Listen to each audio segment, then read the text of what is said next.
Hello, and welcome to Meet the Author, a program that is brought to you by Quincy Access Television and the Thomas Crane Public Library.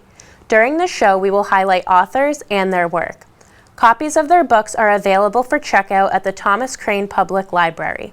Also, the library hosts book clubs for all ages, and you can find out more information about them if you visit the library's website, thomascranelibrary.org. Maria, welcome. Oh, thanks for having me. I'm really happy to be here. Yeah, it's a pleasure to talk to you about this, and a subject I think that touches a lot of folks that live around this area that can relate to a historic inn or a tavern, at least maybe have had dinner at one point or stayed at one at some point. But let's learn about yourself first. Tell us a bit about yourself. Well, I came to Boston to go to school. I went to Northeastern. I had a degree in finance, and then I just never left. And then I had 4 children.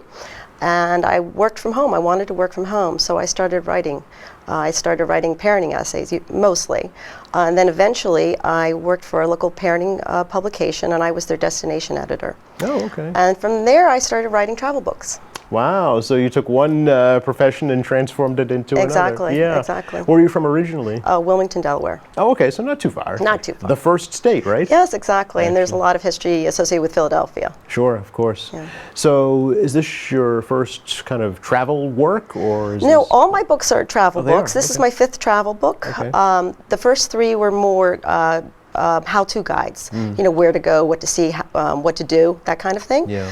And this is more the history of certain inns and taverns in the region that have a historical background, mostly connected to the American Revolution. Oh, interesting. Okay, so you're in the hot spot for that, obviously. Yes, exactly. Have your travel books all been New England based? All of them have been based in New England. Some were specific to Boston. I also did one specific to Massachusetts. Okay.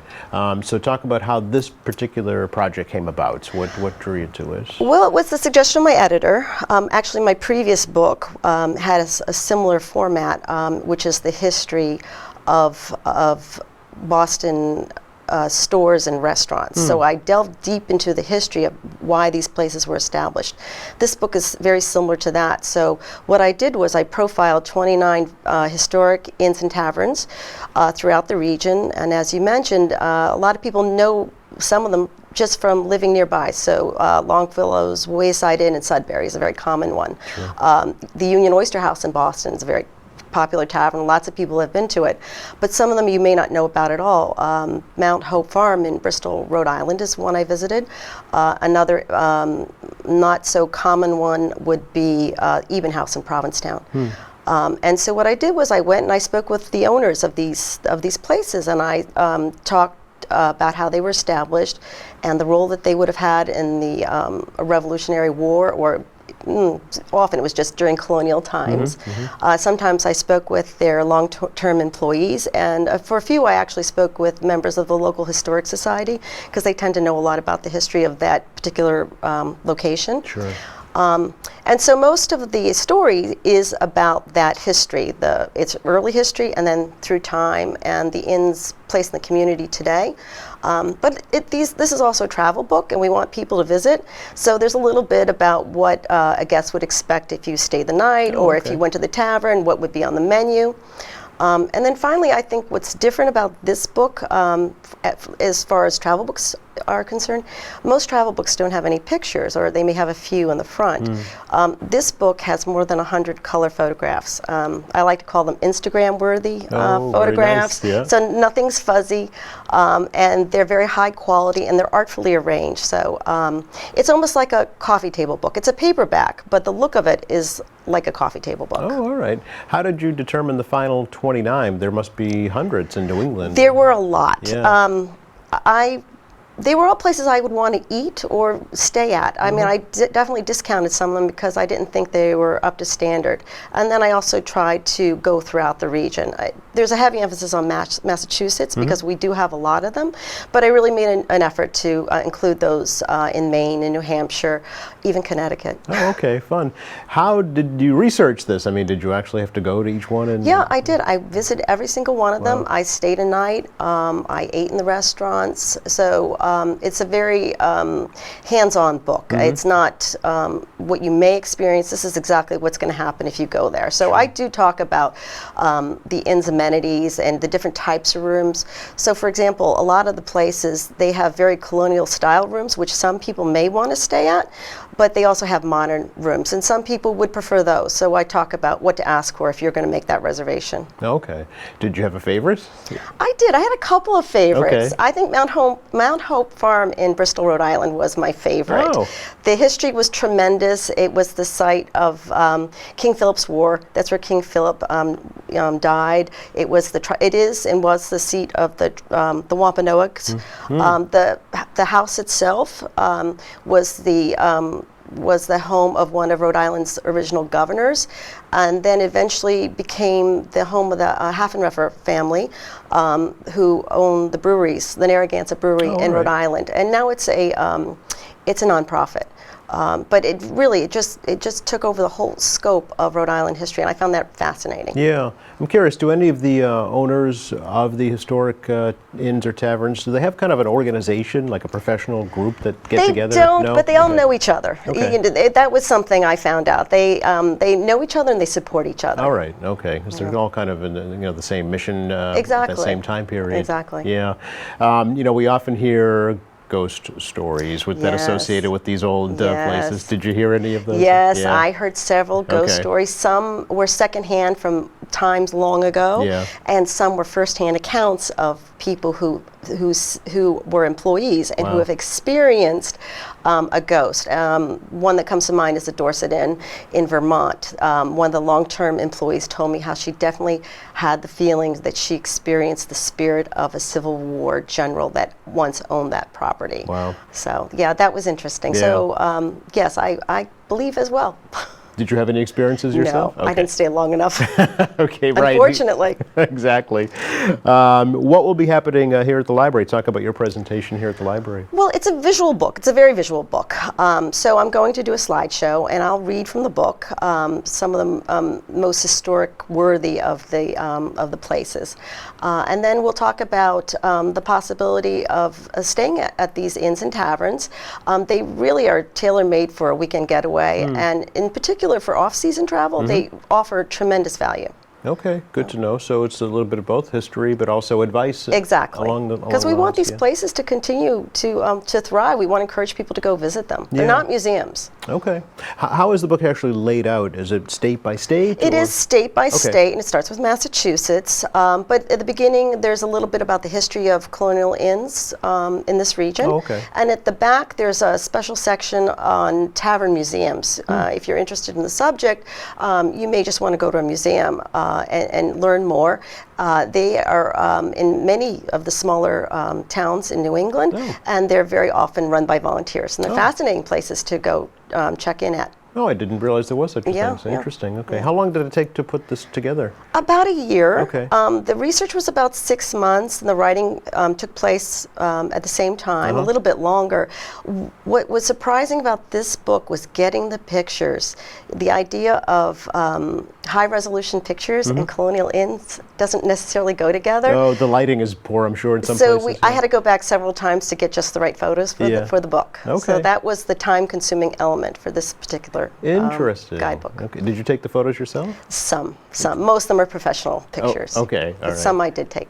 Okay. Well, it sounds fun. It sounds interesting. It sounds like something that folks from the area would be interested in, but also maybe folks interested in colonial history. Exactly, Yeah. exactly. It proves that colonial history isn't, dull. It can be very interesting. Yeah. This is a modern take on colonial history for sure. Linda, great to talk to you and great to meet you. Thanks for coming. Oh, thank you for having me. Tell us about your life as an author and a little bit about your background and yourself and how this project came to be. I'm a teacher educator. I work at Drew University in Madison, New Jersey, and I'm in their master's program, and I train teachers. My specialty is social studies, history, and global education. So one summer, 2005, I went to a program for teacher and teacher educators on teaching about global child labor. And they showed a video, and in the video it showed the program of a school for Iqbal. And I met Ron Adams and two of his students, Kristen and Tom, who were also presenting. And I was like very impressed because I saw these middle school students who were totally passionate about child labor and changing the world. And Ron Adams, a teacher at Broadmeadows Middle School here in Quincy for, Yes. for many, many years, yeah. And they were at that presentation? And they were at that presentation in Okay. Washington, D.C. Okay, That was sponsored by the Teachers Union, I see. the NEA. And I met Ron, and over dinner, he told me the whole story of global activism in Quincy. And I was completely intrigued. At a public middle school, right, in Quincy, Massachusetts, you're thinking, who is this guy and what's his story? Yeah, exactly. Yeah. So I became interested, and I came back and I wrote an article for a middle school magazine, and it was very well received. And I decided I wanted to write a book on this because, you know, if you're a teacher educator, you see a lot of classrooms. That's part of what I do. Sure. And I've been doing that for over 20 years. But when I walked into Ron's classroom, I knew that there was something really special and really different going on. Really, what the telltale signs? What was it that was different at Ron's class that you hadn't seen in other classrooms? I think the level of student involvement was incredible. The spirit of the kids, their dedication, they were just so concerned about the world. And I was fascinated as to how this teacher got, you know, you're dealing with 6th, 7th, and 8th graders here in this after-school program, and I was amazed at what was going on. I mean, he had a third of the students in the school involved at different periods of time. Yeah, it's been a very active school. As I think I told you before the interview, Ron and his class had initially tried to get an aircraft carrier that was built at the Quincy shipyard to come back to the city as a floating museum, and went so far as to engage the efforts of the late Senator Ted Kennedy in their mission. So, yeah, to have middle schoolers at that level of activism certainly is rare. So, Yeah, it was very unusual. yeah. So, is that what inspired the book? Yeah, that was what inspired the book. My meeting with Ron, then going up and doing the article and seeing the program in action. The program I saw was Operation Days Work, which I don't know how much you know about it. Not much. Well, basically, what Operation. Let me backtrack. Ron developed this program, and Ron and the kids developed this program, a school for Iqbal. Yes. Iqbal Masai was a child laborer. He was 12 years old when he came to Quincy. Now, he had been sold into child slavery at the age of 4, and he was in the carpet industry. And he won the Reebok Human Rights Award. And when he came to Boston, he wanted to meet kids his own age. And they did some research, and they found out about the human rights curriculum going on in Quincy. So they brought Iqbal to Broadmeadows. And he met with them for the day, and he met with the kids. And then 4 months later, he was assassinated in Pakistan, they think by the rug manufacturers, though it's never been proven. And the kids here were so moved and so upset because they had met him that they decided that they were going to build a school in his memory. Right. So this is 7th graders. This is 6th, 7th, and 8th graders. It took them 2 years. Ron encouraged them. They met with all different types of people. From Ted Kennedy was involved. John Kerry was involved.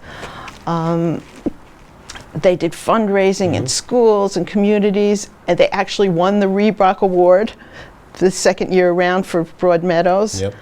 And they raised over $150,000 and started a school in Iqbal's memory in Pakistan. So what happened as a result of this, U.S. Aid was trying to bring a program over from Norway called Operation Days Work. And what Operation Days Work is a youth-centered program. It's for youth helping youth. And this different schools involved take on the role of an NGO. And they learn how to analyze a proposal, they vote on the proposal, and then they do a complete fundraising and education campaign on the proposal. So when the head had heard about, the head of USAID, Brian Atwood, had heard about what Ron's kids were doing, and he invited them to become one of the pilot schools. And this was 1996, and the program is still going actively at Broadmeadows. In fact, it's the premier one in the United States. Wow. So when I came, I started to visit and observe Operation Day's work, and so the first half of the book deals with how Ron got the kids to the point of just School for Iqbal, and all the programs that went before that, his human rights curriculum, and all the interesting, innovative ideas he came up with. And then it shows how he worked with this, he formed this sense of, really strong sense of community at the school, and they moved into Operation Day's work, and all the ideas that the kids came up with to do fundraising and education. And probably one of the most interesting things that Ron did that struck me as a teacher educator was the way he involved the different agencies in the program.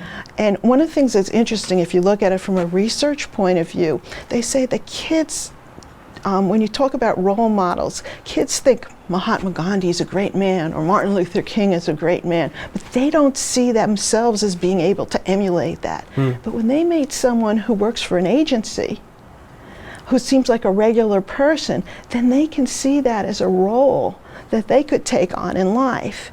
So working with the agencies, meeting these people who do actually work in nonprofits was kind of life-changing. And for a lot of the kids, I followed a lot of the kids afterwards, going up 10 years later, a lot of them, their life choices and the kind of jobs they actually went into were really a result of being involved in these programs. Because it's real life, and it let them try on different roles that they might not have seen otherwise. And that was what was so interesting. I'm curious, are you in touch with Iqbal's family at all, and their reaction to what has grown out of a tragedy, really? No, I don't know of anything, no. Just curious, if they would ever have imagined how much his young life had an impact on future generations. That would be maybe the sequel. Really? Really. Is this your first book? Yes, it is. It is. Okay. I'm assuming you hope when folks do read it and learn about Iqbal's story and about Ron's, tremendous activism, that maybe they get involved as well. Well, what we're hoping to do, and this is not official yet, but we're trying to write a grant at my university to expand Operation Day's work and to, throughout our area and to more schools in Massachusetts. Oh, all right. And in fact, I'm going to be meeting with Ron after this interview to figure out how we could go about doing that. Oh, all right. That's the plan in the future, whether, hopefully we'll get funding. Yes. All right, very good. And I'd encourage you to, before you leave our studios here at Quincy Access Television, right outside of our front door, there is a little garden. It's called the Peace Garden. There's a peace pole, and that is dedicated in memory of Iqbal Masih. So it really brings it home, certainly. Yeah. Stephen, good to meet you. Thank you. Nice to be here, Joe. Pleasure to have you. And of course, everybody in the Boston area is familiar with the Isabella Stewart Gardner Museum heist. It is. They are, unfortunately, the mystery continues. The paintings remain missing, and the thieves and their associates or whoever has hid them remain uncaught. What year was that, actually? It was March 18th, 1990, right after the holy holiday, early morning hours after the holy holiday of St. Patrick's Day. Okay. Yeah. Will it ever be solved, do you think? Yes, it will be solved. Yes, it will be solved. Really? It will be solved. My question is, will it be solved in the artwork, particularly the three of the four masterpieces that are among the 13 pieces stolen? Will they be recovered in good enough condition to be restored? Okay. That's the condition. Every year, Ann Hawley, who has just retired as the director of the museum and has been there for the 26 long years, was there for the 26 long years of them being missing, every year issued a statement, and in that statement would plead with whoever has the paintings and has them stashed to keep them in a safe environment. Because at some point, there is an offer that should not be refused on the table from the FBI and the U.S. Attorney's Office that the museum has backed, and that is bring the paintings back. You will not get arrested for possession of stolen property, which is still could be still Prosecuted, right? Yep.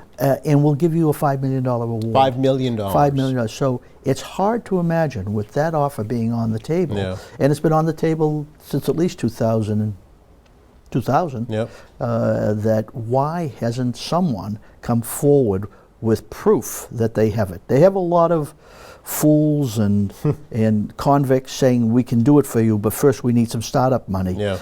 And they don't have it. They're not They're gonna- just as frauds, con men and women. But the FBI told me in 2010 that they have not had a proof of life sighting in the 20 plus years Yep. of the art being missing. And what that means is they haven't had a piece of forensic evidence or a photograph that shows whoever they're dealing with has possession of the property. FBI has worked tirelessly. The museum has worked tirelessly. A reporter like myself has worked tirelessly. Yeah, tell us about yourself, Stephen. if you Tirelessly can. on the case. I was a 40-plus year veteran of the Boston Globe, mostly as an investigative reporter. Helped start the Globe Spotlight team, which has had an incredible success in investigative reporting on local stories. No question. It's the team of reporters who broke the Whitey Bulger saga that he had a secret relationship with the FBI. It's the team. When I was a member of it, when this one came around again, I got back on the team on the clergy abuse scandal. So I had, at one point in time in the mid-90s, I got onto the story and I sort of said, this is an important story for Boston, and it shouldn't be just done when the anniversary is taking place. I should be aware of it, and the Globe should be aware of it, and to get the buzz going. And in the end, I think that that's an important ingredient that's been missing, that the public considers this a great cold case, a great mystery. But in fact, it's a robbery from our Commonwealth.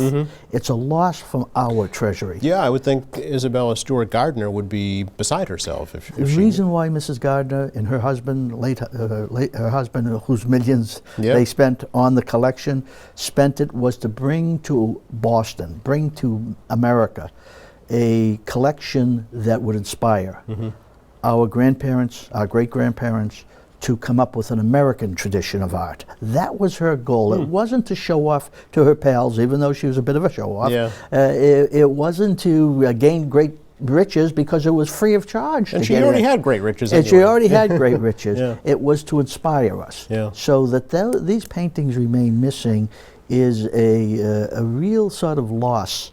And that loss should be felt. In Paris, in the mid-'80s, there was a theft from an Impressionist museum, 5 or 6 Impressionists.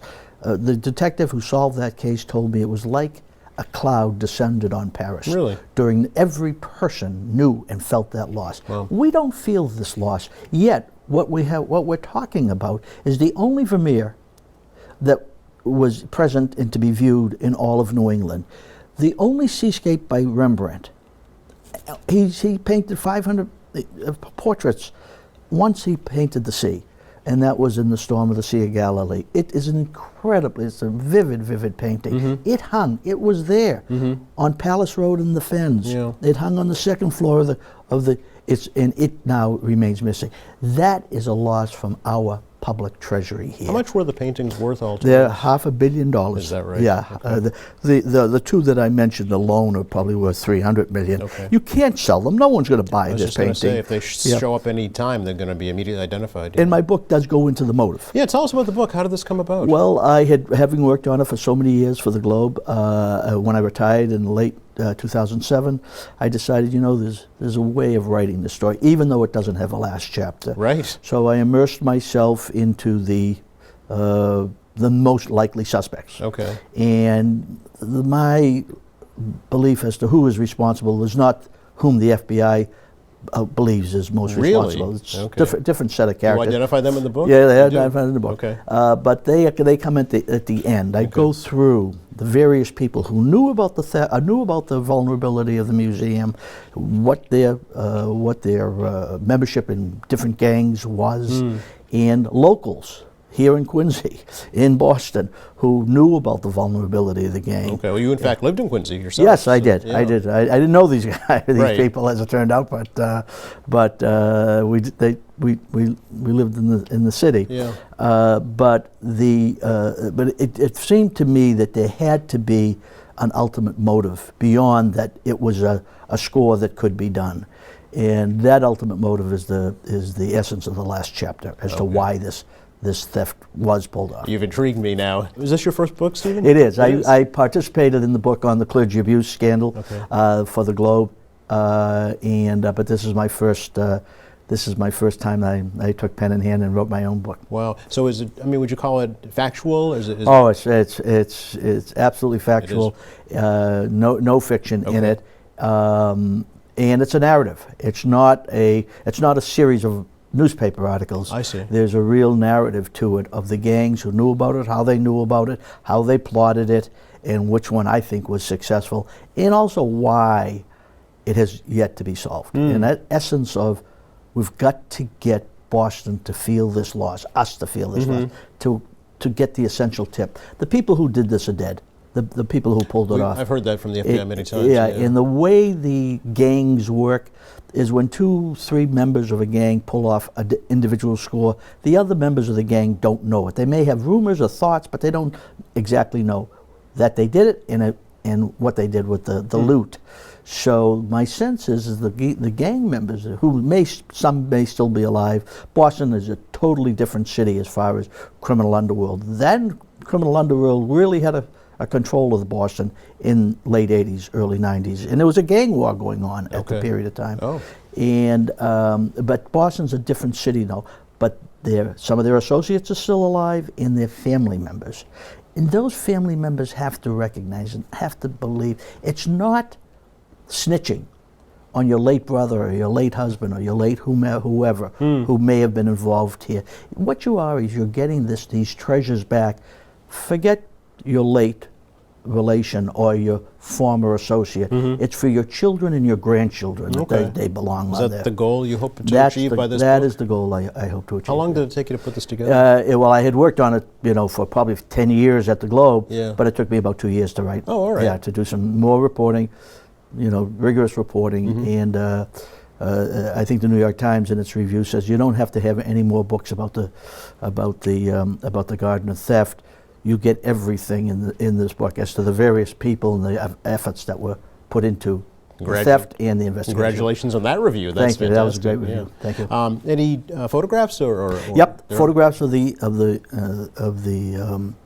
artwork that was stolen, particularly masterpieces. Yes. The Vermeer, the Rembrandt Seascape, another large Rembrandt painting in a Manet that was taken to add just an incredible mystery. The museum had in place a motion detector equipment that told where the bad guys were during their hour and 20 minutes inside the museum on early morning of March 18th, 1990. The Manet was taken from a room, the Blue Room on the first floor of the museum. There were no footsteps in that room of the bad guys. So how did they go in there, pull off this theft, the theft of this Manet? I mean, it's not a multi-million dollar painting, but it is an important one. Unless it was already missing. I'll let you read that chapter as well. Thank you for joining me for Meet the Author. Be sure to check out our other episodes of this program to explore other authors and their works.